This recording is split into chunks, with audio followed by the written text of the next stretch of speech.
శ్రీ వెంకటేశాయ నమః.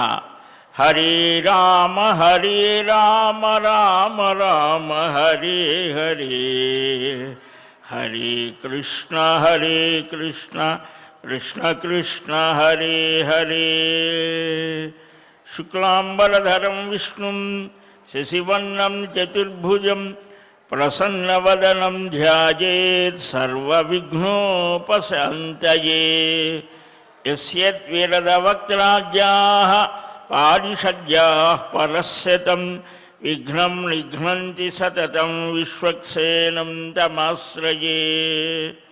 నమః శ్రీ వెంకటేశాయ నమో బ్రహ్మోదరాయ చ నమః శాంతాయ కృష్ణాయ నమస్తే అద్భుతకర్మణి అప్రాకృత శరీరాయ శ్రీనివాసాయ తే నమః.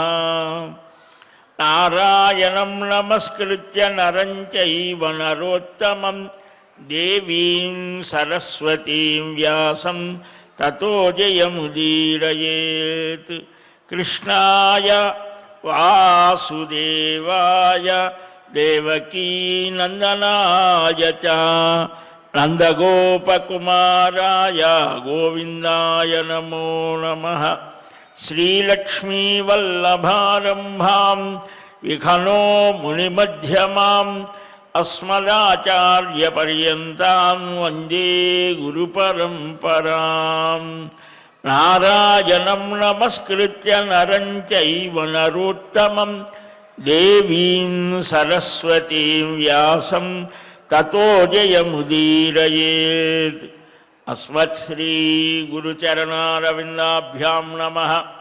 పరమగురుభ్యో నమః. సర్వగురుభ్యో నమః. సూత ఉవాచ తచ్ఛ్రుత్వా నారదో విప్రా మైథిలాధ్యాత్మముత్తమం పునః పప్రచ్ఛతం ప్రీత్యా సనందనముదారధీః. పరమానంద సంధాయకమైనటువంటి ఆ పరమపురుషుని యొక్క దివ్య సన్నిధానంలో ఈ వెంకటాచల క్షేత్రంలో ఫాల్గుణ మాసంలో చివరలో ఉన్నాం. మనకు చైత్రం, వైశాఖం, జ్యేష్టం, ఆషాఢం, శ్రావణం, భాద్రపదం, ఆశ్వయుజం, కార్తీకం, మార్గశీర్షం, పుష్యం, మాఘం, ఫాల్గుణం ఇవి మనకు సంప్రదాయంగా మనం చెప్పుకునేటువంటి మాసాలు. పిల్లలకు అవి కూడా చెప్పాలి. జనవరి, ఫిబ్రవరి అనేవి మనం చెప్పక్కర్ల, వాడు చదువుతాడు. ఇవి మనం చెప్పాలి. ప్రభవ, విభవ ఇలాగా ప్రతి సంవత్సరానికి, మాసానికి, వారాలకు వీటన్నిటికీ కూడా పురాణాల్లో ఆయా మహానుభావులు ఈ కాల రూపాన్ని ధరించి ఈ ధర్మ కర్మాచరణకు, జీవుల యొక్క పుణ్య పాపాలకు ప్రచోదన చేస్తారు, ప్రేరేపణ చేస్తారు. ఈ ప్రభవాది సంవత్సరాలు కూడా నారద మహర్షికి సంబంధం ఉన్నది అని కూడా చెప్తారు.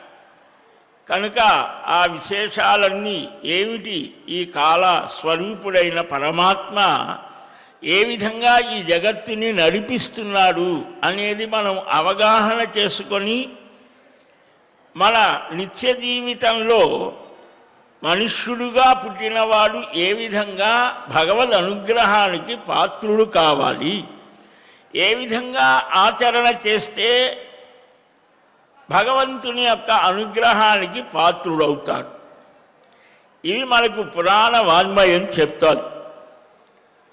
అందుకని ప్రారంభంలో బ్రహ్మపురాణం అని ఉన్నది.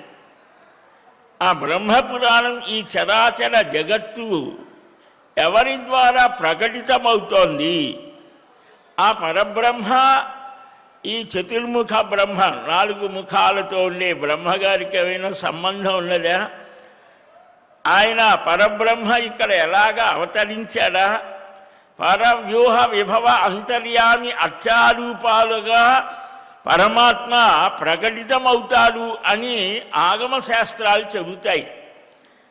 వాటి యొక్క స్వరూప స్వభావాలు ఏమిటి, ఆయా క్షేత్రాలలో పరమాత్మ ఏ విధంగా నెలకొని ఉన్నాడు, ఇవన్నీ చెబుతాయి. అలాగా బ్రహ్మపురాణం, ఆ బ్రహ్మగారు మహావిష్ణువు యొక్క నాభికమలం నుంచి వచ్చాడు. అందుకనే ఆయనకు స్థానమైనది పద్మం. ఆ పద్మానికి సంకేతం ఏదైనా ఉన్నదా? ఆ పద్మపురాణము అని రెండవది. ఆ పద్మానికి ఆధారమైనటువంటి వారు ఎవరు? మహావిష్ణువు. ఆ మహావిష్ణువు యొక్క తత్వాన్ని సులభం చేస్తూ మనకు అందించినటువంటి ఆ పరాశరాది మహర్షాదుల యొక్క దివ్య తపోవైభవం మనకు విష్ణు పురాణంలో కనిపిస్తుంది. మైత్రేయుడికి వారికి చెప్తాడు. ఇలాగా ఆ మహావిష్ణువు ఎక్కడ శయనిస్తాడు? ఆదిశేషుడి మీద. ఆ ఆదిశేషుడి యొక్క ఉచ్ఛ్వాస నిశ్వాసాలు అలాగా ఆ సమస్త జగత్తుకి వాయువు జీవోత్తమ అని కొందరు చెబుతారు. హరి సర్వోత్తమ, వాయు జీవోత్తమ. ఆ వాయువు యొక్క స్థితి యొక్క స్వరూపాల్ని వాయు పురాణం. భాగవతం భక్తుల యొక్క భగవానుని యొక్క స్వరూపాన్ని విశదీకరిస్తారు. ఇలాగా ఆ క్రమంలో మనకు నారద మహాపురాణం. మహాభాగవతోత్తముడు కదా నారదుడు అనగానే మనకు ఒక స్వరూపం దర్శనమిస్తోంది. నిరంతరం నారాయణునే స్మరిస్తూ ఆ నారాయణునికి సంబంధించినటువంటి దివ్య గాథలని ప్రజలకు వివరిస్తూ ఆ పరబ్రహ్మతత్వాన్ని ఎలాగ దర్శించాలో ఆర్తులైన వారికి ఆ మంత్ర ఉపదేశాన్ని చేస్తూ జగదాచార్యులుగా నారద మహర్షి మనకు పురాణాలలో దర్శనమిస్తాడు. అట్టి నారదుడు కూడా శ్రోతగా ఉండి ప్రశ్నలు అడుగుతూ తనకంటే కొంచెం పుట్టుకలో పెద్దవారైనటువంటి సనక సనందన సనత్సుజాతాది మహర్షాదుల దగ్గర చేతులు కట్టుకొని ఆ పరమాత్మ తత్వాన్ని విన్నాడు. అంటే ఎంతటి వాడైనా సరే ఆ గురువుల యొక్క అనుగ్రహాన్ని పొందాలి, ఏ విధంగా సాధన చెయ్యాలి. మనుష్యుడైనటువంటి వాడు ఆ గురువు యొక్క ఆచార్యుని యొక్క అనుగ్రహాన్ని పొందితే సర్వాన్ని తెలుసుకోగలడు. సర్వజ్ఞుడు ఒక పరమాత్మే అయినప్పటికీ అల్పజ్ఞుడు జీవుడు అయినా ఆచార్యానుగ్రహం చేత ఆ సర్వజ్ఞుని యొక్క ఆ సర్వేశ్వరుని యొక్క సర్వవ్యాపకత్వాన్ని సర్వశక్తిమత్వాన్ని సర్వ ఆధారమైన ఆ స్వరూపాన్ని స్పష్టంగా గ్రహించగలడు అని మనకు చూపించాడు నారద మహర్షి. అంటే నారద మహర్షి అడుగుతూ ఉంటే ఆ సనందనాది మహర్షాదులు ఏం చెప్పారో వాటిని శౌనకాది మహర్షాదులకు సూత మహర్షి నైమిషారణ్యంలో చెప్పడం జరుగుతుంది. ఈనాటికి మనం చూస్తాం అరణ్యాలలో పరమాత్మ అరణ్య రూపంలో కూడా ఉన్నాడు, స్థల రూపంలో ఉన్నాడు, జల రూపంలో ఉన్నాడు, పర్వత రూపంలో ఉన్నాడు. మనం దర్శించాలే కానీ ఆయన లేని ప్రదేశం ఏమున్నది? అయితే ఆ దృష్టికోణం అనేది ప్రధానం. జ్ఞానచక్షుష అంటే మామూలుగా మన మాంసచక్షువుల కంటే కూడా జ్ఞాన దృష్టి చేత ఆ దర్శనం కలుగుతోంది.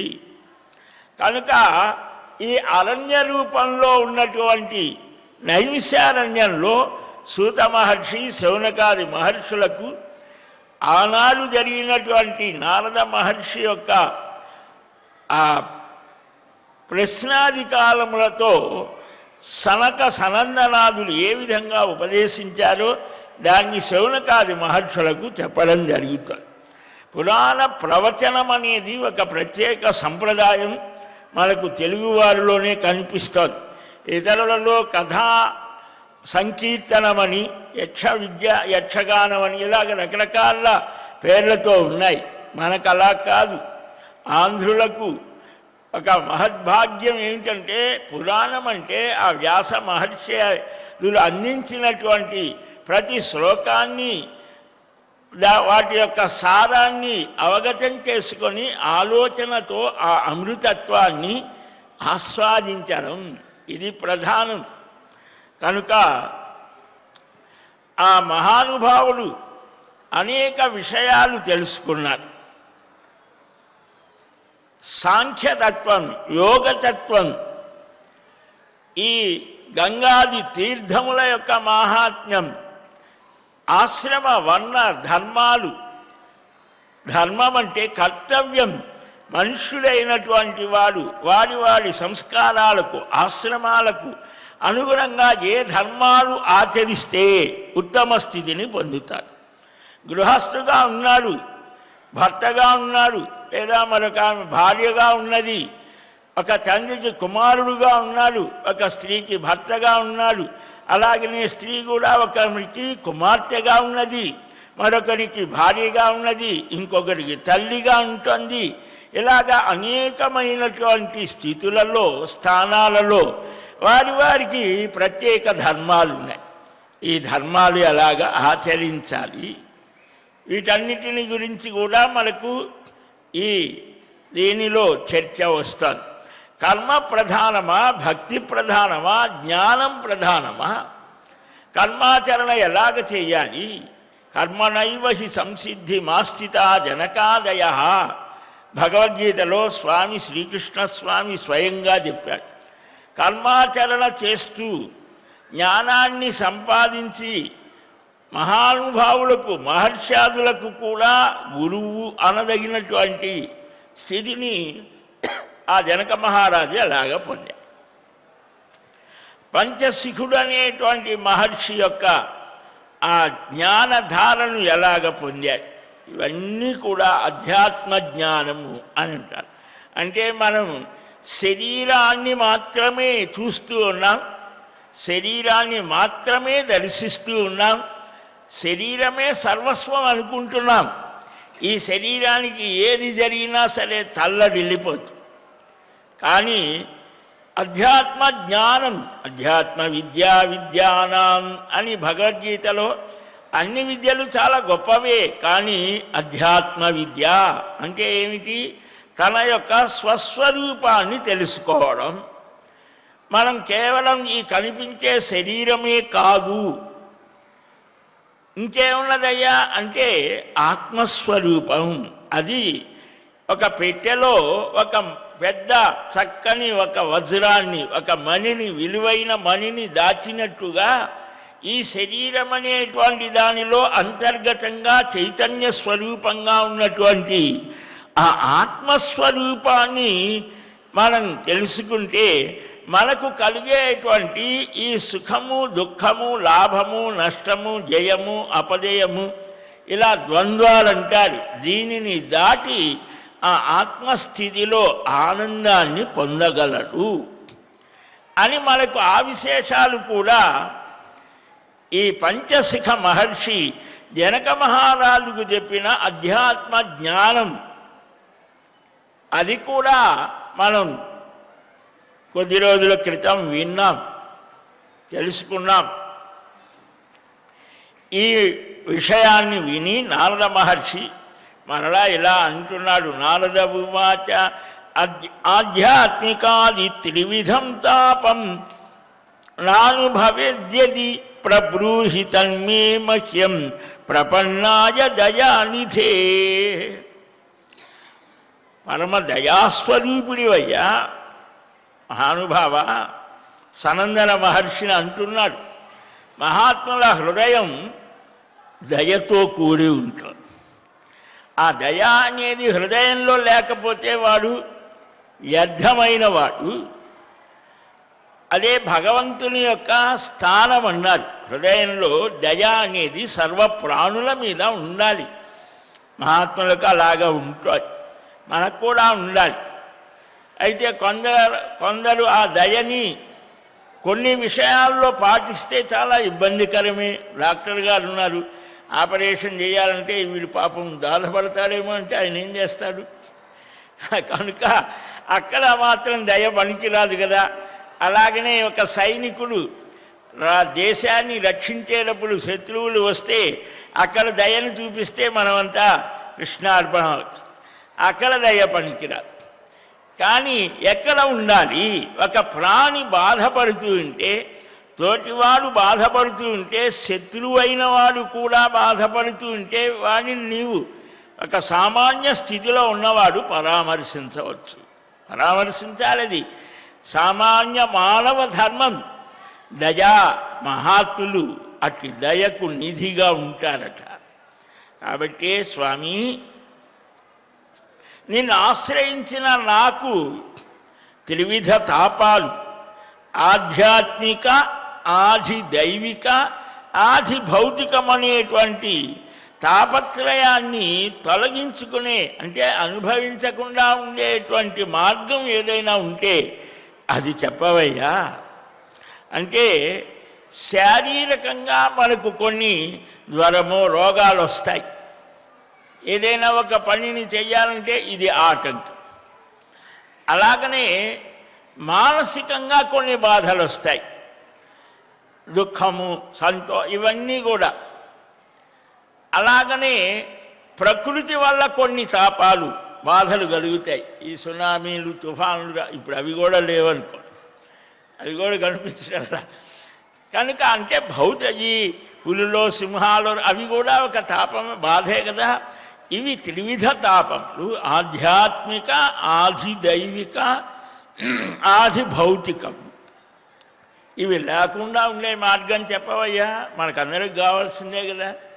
ఆలదులకు ఒక్కడికే కాదు, ఆయనకి ఎటు లేవు. మనం అది అడగటం కూడా చేతకాని స్థితిలో ఉన్నామని పరమ ప్రేమమూర్తి అయినటువంటి నారద మహర్షి తనకు సోదరుడైనటువంటి, తనకంటే ఉన్నతుడైనటువంటి మహానుభావుడైన పరమ యోగీశ్వరుడైన సనందన మహర్షిని ఈ త్రివిధ తాపాలు తొలగే మార్గం చెప్పమని. సనందన ఉవాచ తదస్య త్రివిధం దుఃఖం ఇహ జాతస్య పండిత గర్భే జన్మ జరాద్యేషు స్థానేషు ప్రభవిష్యతః. ఆయన పండిత అంటే ఏంటి? జ్ఞానం కలిగిన వాడు. నువ్వు మాత్రం ఏం సామాన్యుడివా? పండితులు అంటే జ్ఞానం కలిగిన వాడు అని. ఆధ్యాత్మికాది త్రివిధ దుఃఖాలు, గర్భవాసము అంటే గర్భంలో ఉండటం, పుట్టడము, ఇవన్నీ కూడా, ముసలితనం, ఇవన్నీ వస్తాయి దుఃఖాలనేటువంటివి. అందుకని ఈ లోకంలో సుఖం సుఖం అనుకునేవన్నీ కూడా పరిణామంలో దుఃఖాన్నే కలిగిస్తాయి. దుఃఖాలయం అశాశ్వతం, 2 టైటిల్స్ ఇచ్చాడు భగవానుడు గీతలో. ఇది ఏదైనా సరే, ఏదైనా మీరు ఆలోచించండి, మీరే ఆలోచిస్తే తెలుస్తుంది. తాత్కాలికమైనటువంటి సుఖాన్ని ఇచ్చేది పరిణామంలో దుఃఖాన్ని ఇస్తుంది. కాబట్టి దాన్ని ఆధారంగా చేసుకొని ఒక ప్రత్యేకమైన మతాన్ని స్థాపించాడు బుద్ధుడు. ఈ దుఃఖం ఇది మనకు చాలా సామాన్యమైనటువంటి దాంట్లో చెప్పాడు. అంటే ఈ సనాతన ధర్మంలో ఏవి అయితే చిన్న చిన్న విషయాలు ఉంటాయో వాటిని బాగా విస్తరింపజేసి కొంతమంది ఒక ప్రత్యేకమైన మార్గాన్ని చూపించారు. ఇది అన్నిటికీ కూడా తల్లి లాంటిది. సనాతనం అంటే ఎప్పుడూ ఉండేది, శాశ్వతమైనది, సదా నూతనత్వాన్ని కలిగి ఉండేది అని మనకు అధర్వణ శృతే చెప్తారు. కాబట్టి గర్భవాసము, పుట్టడము, ముసలితనం ఇవన్నీ కూడా సహజంగా వస్తాయి కదా. జన్మ దుఃఖం, జరా దుఃఖం ఇలాగ చెప్తూ ఉంటారు కదా. ఈ త్రివిధ తాపాలు తొలగించుకోవటానికి అతిశయము, ఆహ్లాదము, సుఖభావము ఇలాంటి వాటిని అధిగమించినటువంటి ఆత్యంతికమైన భగవత్ ప్రాప్తి ఒక్కటే వీటన్నిటికీ కూడా సరి అయినటువంటి ఔషధం. ఈ దుఃఖాలన్నీ ఎలాగ పోవాలయ్యా? దుఃఖం అనేటువంటిది మనకు ప్రతి క్షణం అనుభవంలోకి వస్తూనే ఉంటుంది. ఈ ప్రతి పనిలో కూడా రెండు ఉంటాయి, సుఖం ఉంటుంది, దుఃఖం ఉంటుంది, మంచి ఉంటుంది, చెడు ఉంటుంది, జయం ఉంటుంది, అపజయము ఉంటుంది. దీన్ని దాటాలి, మనకు అవసరమైనటువంటిదే. మీరు ప్రతి పని చూడండి, ప్రతి దానిలో కూడా కొంత సుఖం ఉంటుంది, కొంత కష్టం ఉంటుంది, కొంత మనకు దుఃఖాన్ని కలిగిస్తుంది, కొంత సుఖాన్ని కలిగిస్తుంది. మన పిల్లవాడే ఉన్నాడు, వాడిని పెంచి పెద్ద చేయడం ఒక కష్టం. పెద్ద అయిన తర్వాత వాడు చదువుకొని ఉద్యోగం చేస్తుంటే అది సుఖంగానే అనిపిస్తోంది. కానీ ఇక్కడ లేడండి, మా వాడు స్టేట్స్లో ఉన్నాడు, అక్కడేం చేస్తున్నాడు, ఏదో చేస్తున్నాడు, మన ముఖం చూడటం లేదు. నేను ఇక్కడ బాధలు పడుతున్నానురా అని అంటే కావాలంటే డబ్బులు పంపిస్తాను, మీ చావు మీద. అది దుఃఖమేగా, అది ఎవరికి చెప్పుకోలేడు. కానీ సమాజంలో మాత్రం మావాడు అక్కడున్నాడు, ఇక్కడ ఏం చేస్తున్నాడు, నీకెవరు అన్నం పెట్టేది అని అంటే అదేమో చెప్పలేదు. అది దుఃఖమే, చెప్పుకోలేని దుఃఖం అది. కనుక ప్రతిదానిలో ఒక సుఖం ఉంటుంది, దుఃఖము ఉంటుంది, జయం ఉంటుంది, అపజయం ఉంటుంది, ద్వంద్వములు అని అన్నారు. వీటి ద్వంద్వాతీతో విమత్సర. గీతలో ఈ ద్వంద్వాలని దాటరానైనా ఈ మాత్సర్యం, అసూయ, ద్వేషం వీటిని వదిలిపెట్టు, అప్పుడు నీకు బీపీలు, షుగర్లు రావు. ఒకడు బాగా ఉన్నతిగా ఉన్నాడు అని అంటే సంతోషించి, నీకేం పోయింది, నేను కూడా అలాంటి స్థితిలో ఉండాలని కోరుకో, తప్పులేదు. కానీ ఇంకెవరినో ముంచేసి నేను ఎక్కాలనుకోవటం అది పొరపాటు. దుర్యోధనుడు అదే భారతంలో చేసింది. తనకంటే గొప్ప స్థితిలో ఉన్నాడు ధర్మరాజు, ఆయన సంపద మొత్తం కష్టపడకుండా లాగేశాడు శకుని మామన్. తర్వాత ఏమైంది అంటే వాడి సర్వము నాశనమై. మహాభారతం ఇచ్చే సందేశం అదే. తాత్కాలికంగా అయినా దుఃఖాన్ని పొందిన ధర్మరాజు 36 సంవత్సరాలు, అంతకుముందు 23 సంవత్సరాలు చక్కని పరిపాలన అందించి యుగ పురుషుడయ్యాడు, శకకర్త అయ్యాడు. యుధిష్ఠిర శకము అని ఉండేది పాత పంచాంగాలలో చూడండి. యుధిష్ఠిర శకము, శాలివాహన శకము, విక్రమార్క శకము, ఇవన్నీ ఉన్నాయి. సరే, ప్రపంచం అంతా రకరకాలైన స్థితులతో ఉంటుంది. కాబట్టి ఈ దుఃఖాలని దాటాలంటే ఏం చేయాలి? ప్రతివాడు దుఃఖం ఉంది, దుఃఖం ఉంది అంటున్నాడు. ఈ దుఃఖం ఉన్నది అని ఏడుస్తూ కూర్చోవాలా? కాదురా, ఇది భవౌషధై శ్రోత్రమనోభిరామ. భాగవతం అంటారు. భవము అంటే ఈ పుట్టడం, చావడం. సంసారం అన్నా కూడా అదే. అంటే సాగుతూ ఉంటుంది, పుట్టడం, కొన్ని పనులు చేయడం, వాటి వల్ల ఏవో మంచో చెడో రావటం, మళ్ళా పోవటం, మళ్ళా ఇదే కదా సంసారం. సంసరతీతి, కొనలుగా సాగుతుంటారు. మనకు కూడా మామూలుగా బ్రతికున్నప్పుడు కూడా అదే, ఒక పని చేస్తాం, దానికి ఇంకొకటి ఉంటుంది, దానికి అక్కడ పోతూ ఉంటుంది. వీటన్నిటి నుంచి విరమించేటువంటి స్థితి వైరాగ్యమేవా భయం. భర్తృహరి చెప్తాడు. వైరాగ్యం అనగానే మనకు అదంతా ఏందో అన్నీ వదిలిపెట్టేసేయాలేమో, కాషాయ గుడ్డలు కట్టుకొని బాగా గుండు కొట్టించుకొని కూర్చోవటం అనుకుంటాం. ఇదంతా కూడా ఇంటర్నల్, లోపల చేయవలసినటువంటి ఎక్సర్సైజ్. అంటే ఏంటి? మానసికంగా మనం ప్రిపేర్ కావాలి. ఎలాగా? మనస్సులో ఉన్నటువంటి రాగద్వేషాలు తొలగించుకోవాలి.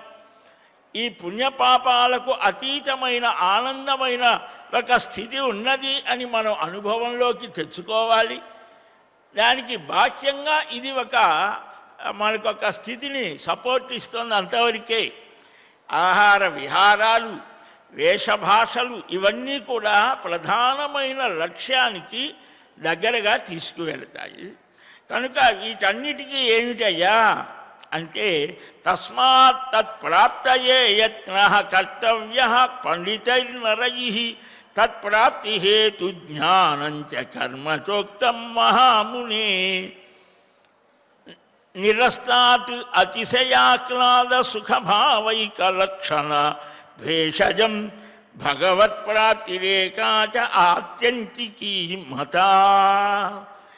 ఈ నిత్య నిరతిశయమైనటువంటి ఆ ఆనంద స్థితి, ఆత్యంతికమైన భగవత్ప్రాప్తి ఒక్కటే ఈ దుఃఖాలు తొలగటానికి ఔషధం, మందు.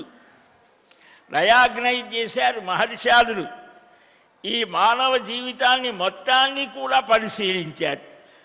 జరిగినటువంటి స్థితి, జరగబోయేది, జరుగుతున్నది, భూతం భవిష్యత్తు వర్తమానం, ఈ మూడు కాలాలని గమనించి మనుష్యుడైనటువంటి వాడు ఏ కాలంలో ఉన్నా, ఏ యుగంలో ఉన్నా, ఏ ప్రాంతంలో ఉన్నా, ఏ దేశంలో ఉన్నా, ఏ మతంలో ఉన్నా ఈ దుఃఖం అనేది అందరికీ ఒకటే.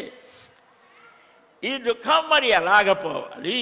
భగవద్ అనుభూతి చేతనే అని ఇక్కడ డయాగ్నైజ్ చేశాడు. అంటే రోగ నిర్ధారణ చేశాడు.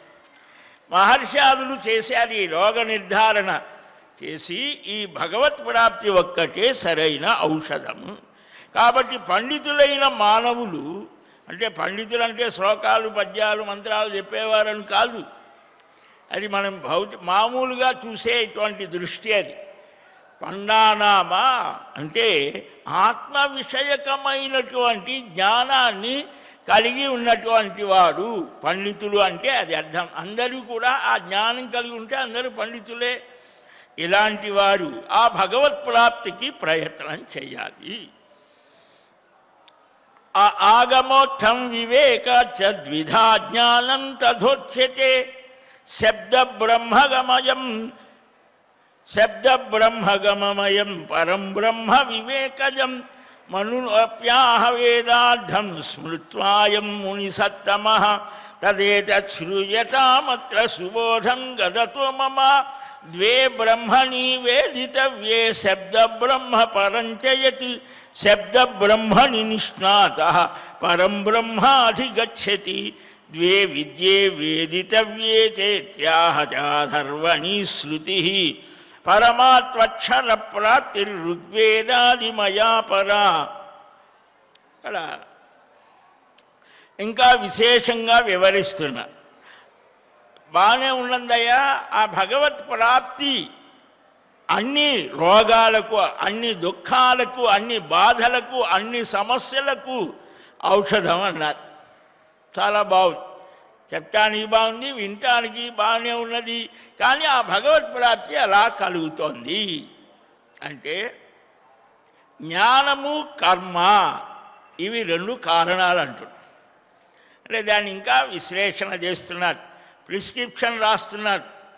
అంటే ఏం చేయాలి, ఏమి చేయకూడదు, ఈ వివేకం ఉండాలి. శాస్త్రం వల్ల వివేకము జ్ఞానము కలుగుతాయి. ఏ పని ఏం చేయాలి, ఎలాగ చేయాలి, కర్మ యొక్క పురుషార్థ సాధన యొక్క ప్రవృత్తి ఎలాగ ఉండాలో మనకు వీటన్నిటి యొక్క స్థితిని చక్కగా స్వీకరించి మహాభారతంలో వనపర్వంలో 30 దగ్గర నుంచి 35 అధ్యాయాలు మధ్యలో ఆ ద్రౌపది, భీముడు, భీమసేనుడు, ధర్మరాజు ఈ ముగ్గురు చర్చ చేస్తారు. చూడండి, మహాభారతం చూస్తే మనకేదో కథలు పాటలు పద్యాలు అవి కాదు చూడాల్సింది. ఆ మహాభారతంలో వేద విషయకమైనటువంటి జ్ఞాన వివేచన చేశారు. ఆ దృష్టితో మనం చూడాలి. సరే, లౌకికంగా మనకేదో పాటలో పద్యాలు లేకపోతే భీముడు దుర్యోధనుడు కొట్టుకుంటే బాగుంటుంది, అంతవరకు బాగానే. ఆ స్థితిని కూడా ఇంకొంచెం పైకి ఎదగాలి. చిత్తూరు జిల్లాలో మహాభారత మిట్టలన్నీ ఉన్నాయి. ఒక సమయంలో ప్రతి సంవత్సరం కూడా మహాభారతం అంతా హరికథలు, నాటకాలు, ఇంకా రకరకాల ప్రక్రియలతో ఇప్పటికీ కాపాడుకుంటున్నారు ఆ సంస్కృతిని. మహాభారతం ఇంకెక్కడా మనకు కనిపించదు. మహాభారతానికే అంకితమై ధర్మరాజు, ద్రౌపది దేవాలయాలు కూడా ఉన్నాయి నెల్లూరు దగ్గర నుంచి ఇటు చూస్తే. కాబట్టి ఈ కర్మ యొక్క స్థితిని గురించి ద్రౌపది చాలా అద్భుతంగా చర్చిస్తోంది మహాభారతంలో వనపర్వం. ఈ రెండయ్యా జ్ఞానము కర్మ. ఈ జ్ఞానం అనేది ఎలా కలుగుతుంది? ఈ శాస్త్ర అధ్యయనం వల్ల. మేము ఎక్కడ చదువుతామండి ఈ శాస్త్రాలంటే? శాస్త్రాధ్యయనం చేసినటువంటి మహానుభావులు అనేక రకాలుగా ప్రామాణికమైనటువంటి వారి ద్వారా వినాలి. ఎవడు చెప్తే వాడు వింటే అది ఉపయోగం లేదు. ప్రామాణికమైనటువంటి అధ్యయనం చేసినటువంటి పరంపరగా, గురువుల యొక్క పరంపరగా అధ్యయనం చేసినటువంటి వారు చెప్పేటువంటి శాస్త్ర విషయాల వల్ల వివేకం కలుగుతుంది. ఏది చేయవచ్చు, ఏది చేయకూడదు. దానివల్ల జ్ఞానం కలుగుతుంది. శబ్ద బ్రహ్మ పరంచయతి, శబ్ద బ్రహ్మని నిష్ణాత పరం బ్రహ్మాధిగచ్చతి. ఈ వాక్యం మనకు చాలా చోట్ల వస్తుంది. ఏమిటయ్యా శబ్ద బ్రహ్మ? శాస్త్రస్వరూపుడు ఆయన. దీనివల్ల పరబ్రహ్మ వివేకం కలుగుతోందిట. అంటే వేద శాస్త్రాలే శబ్ద బ్రహ్మం అంటే ప్రణవస్వరూపం. ఈ పరబ్రహ్మని, ఈ శబ్ద బ్రహ్మని తెలిసిన వాడు అతడు గ్రహించగలడు అని అధర్వణ శృతి కూడా చెప్తారు. అంటే ప్రమాణం చెప్తున్నారు.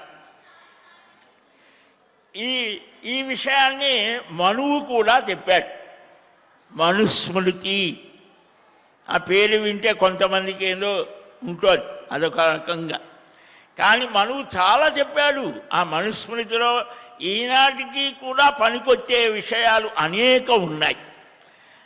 మనుష్యుడైనటువంటి వాడు ఏది తెలుసుకుంటే మళ్ళా ఇంకొకటిది తెలుసుకోవాల్సిన అవసరం లేదు. ఆ వేదార్థాన్ని వివరించాడు. మనుష్య జాతికి ప్రప్రథమంగా ఇదిగో ఇలాగ నడవండి అని చెప్పినటువంటి వాడు చరిత్రకు అందనటువంటి కాలం నుంచి. కనుక ఆయన కూడా ఏం చెప్పాడు? ఈ వేదార్థాన్ని చక్కగా శాస్త్ర దృష్టితో ఈ విషయాలను అర్థం చేసుకొని జ్ఞానాన్ని సంపాదించుకుంటే ఆ పరబ్రహ్మతత్వం ఏమిటో నీకు అర్థమవుతుంది. ఈ విషయాన్నే వేదార్థాన్ని స్మరించి చెప్పాడు. అందుకనే స్మృతులు అన్నారు. మనకు మొట్టమొదటిది వేదములు. అవే శాస్త్రం అంటే అవే. శాస్త్రయోనిత్వాత్ అని బ్రహ్మసూత్రాల్లో కూడా చెప్తారు.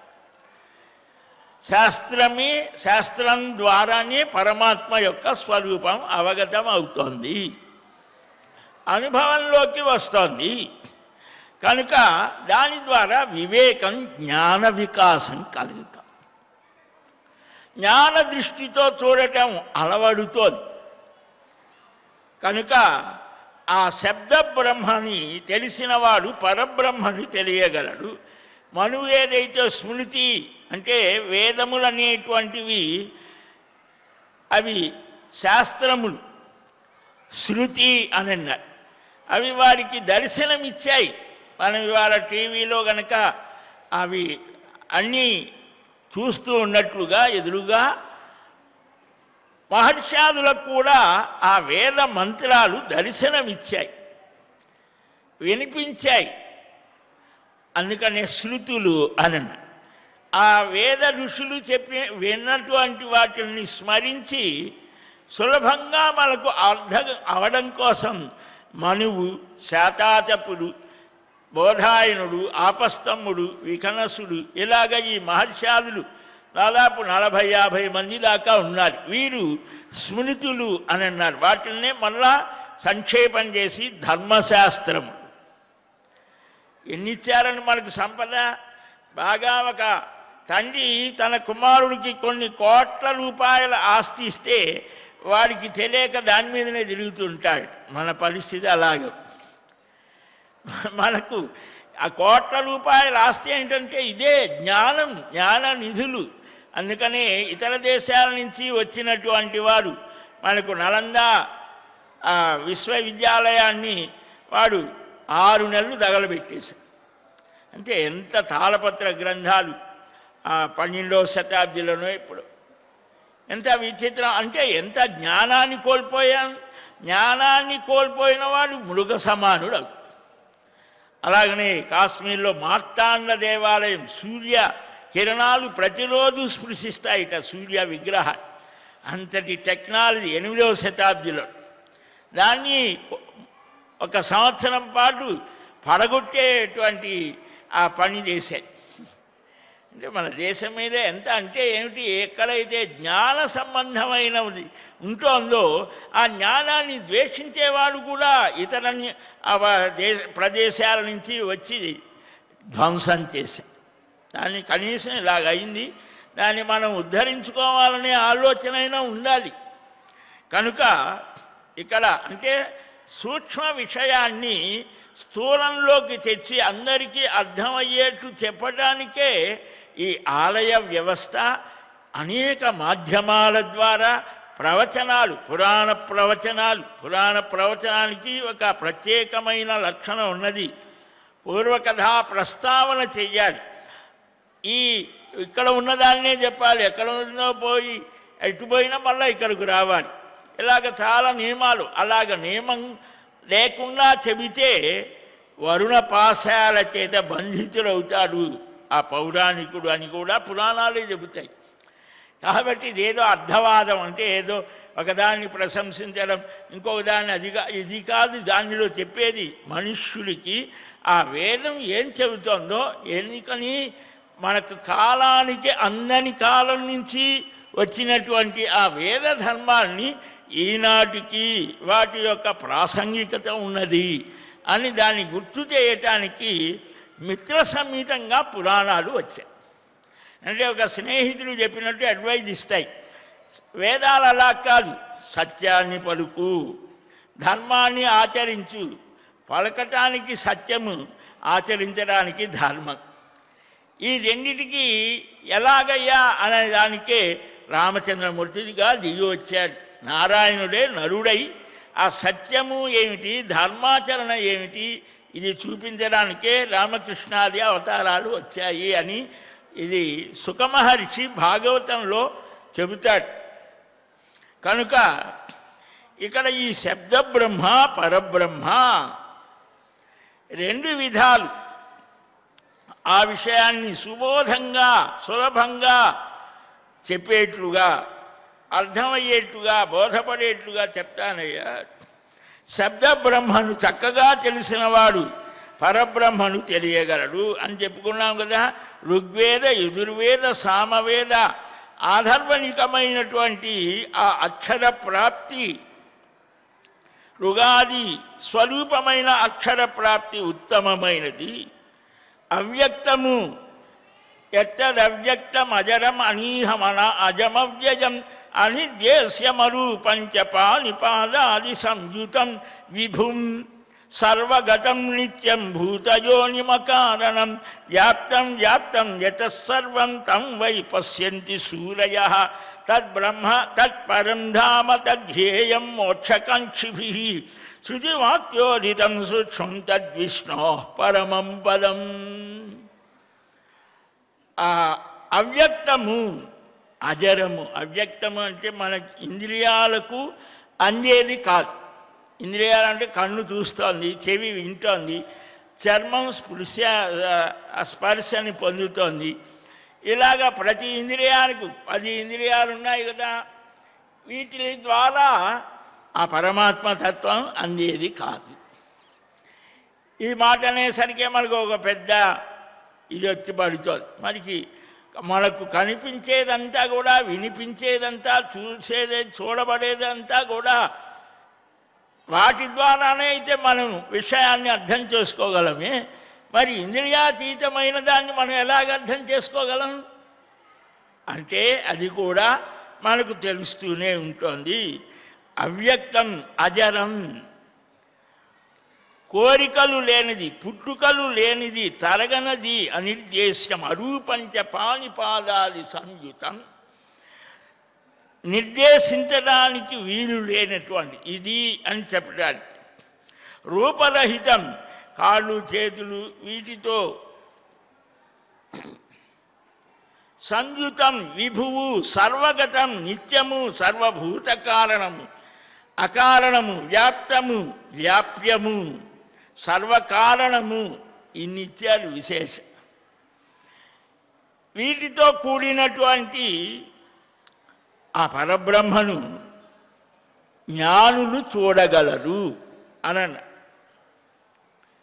సూక్ష్మం తద్విష్ణో పరమం పదం తదేవ భగవద్వాచ్యం స్వరూపం పరమాత్మనః వాచకో భగవచ్చబ్దస్తస్యోద్దిష్టోక్షయమాత్మనః ఏవం నిగదితార్థస్య యత్తత్వం తస్య తత్వతః జ్ఞాయతే యేన తజ్ఞానం పరమన్యత్రయీమయం.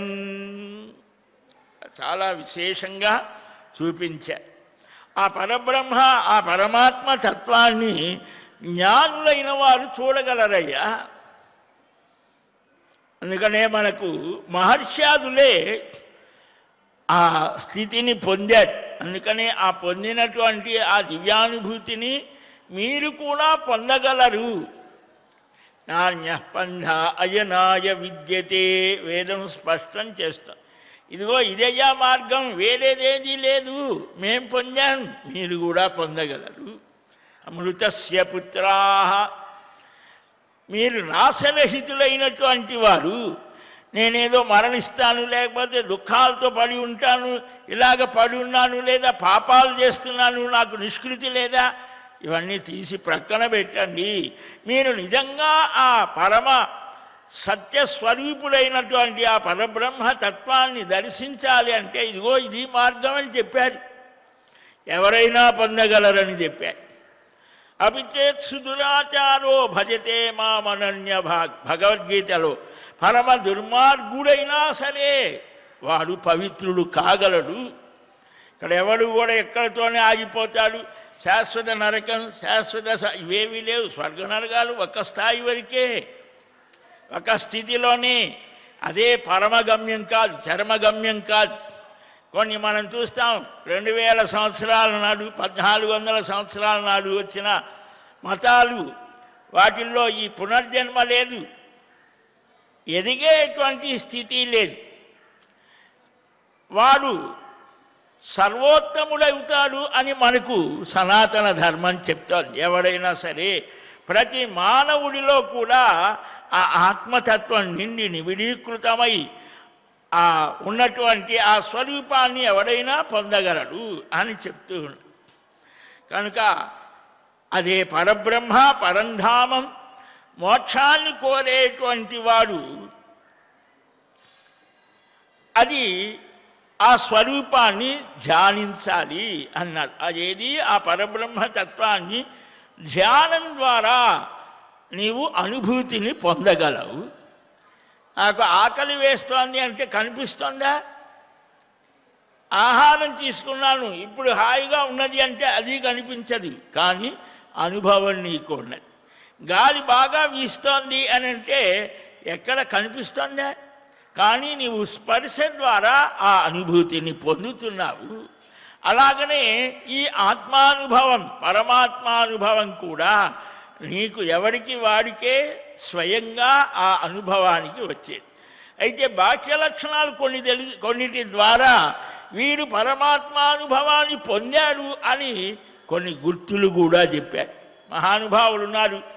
వారు లౌకిక దృష్టితో అనేక దుఃఖాలు బాధలతో చుట్టుముట్టి ఉన్నా వారు అలౌకికమైన ఆధ్యాత్మికమైన దివ్య జ్ఞానంతో తేజస్సుతో పరమానందంగా ఉండేటువంటి మహానుభావులు మనకు త్యాగయ్య, అన్నమయ్య, వెంగమాంబ మహానుభావులు. అందుకనే ఆ మూర్తులు ఆ విగ్రహాలు ఇక్కడ పెట్టినది.